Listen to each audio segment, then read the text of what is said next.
Oh,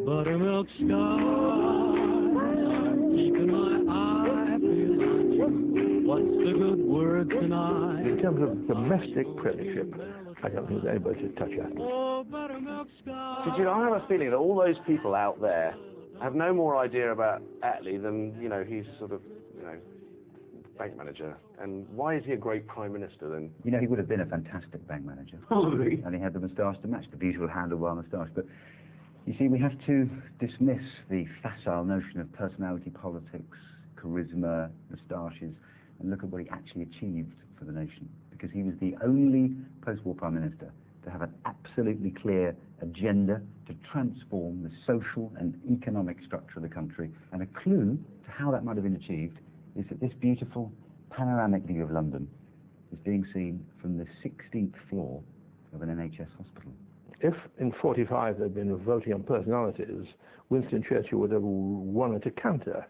But in 45, people were voting on policies. There were some ideas in people's minds. The great idea was the phrase "never again," never going back to the pre-war slump, the pre-war unemployment, the pre-war poverty. The result of Labour's policy is seen in the health of the people, especially of the children and of the babies. Never have they been so fine. He originated, developed and put into practice in 3 years the 4 great acts: the National Health Service, National Insurance Contributions, National Assistance and the abolition of the Poor Law. These are things that now are incredibly boring. We don't even think about them. You're sitting in complete and perfect health. You don't need Mike and his team. You're boringly filling out your tax form. You're moaning about your national insurance contributions. There's a massive, strange and silent gap between that moment when you're paying this money out to when you absent-mindedly walk into the hospital feeling ill and get this extraordinary treatment. And that's the connection we need to remember was formed by Attlee. He wasn't a man with a great deal of small talk. He wasn't a great man for parties. And wasn't a great man for socialising. Wasn't a great man for going on Caribbean holidays with the rich and famous. So people who wanted him to be light-hearted and gay would be disappointed. People who just wanted him to be a decent neighbour, fine.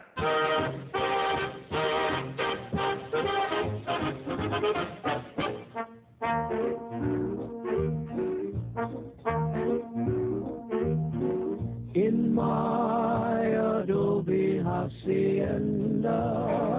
He was a politician of true moral substance, with true social conscience. He actually believed that collective action together could improve people's lives. And he's the only prime minister who managed to put that into practice from a standing start. So in terms of our fascinating competition, a lot of the other great prime ministers who achieved things, they were essentially reacting to circumstances in which they found themselves. They achieved what Joe Chamberlain said was the purpose of great politicians, to change the weather.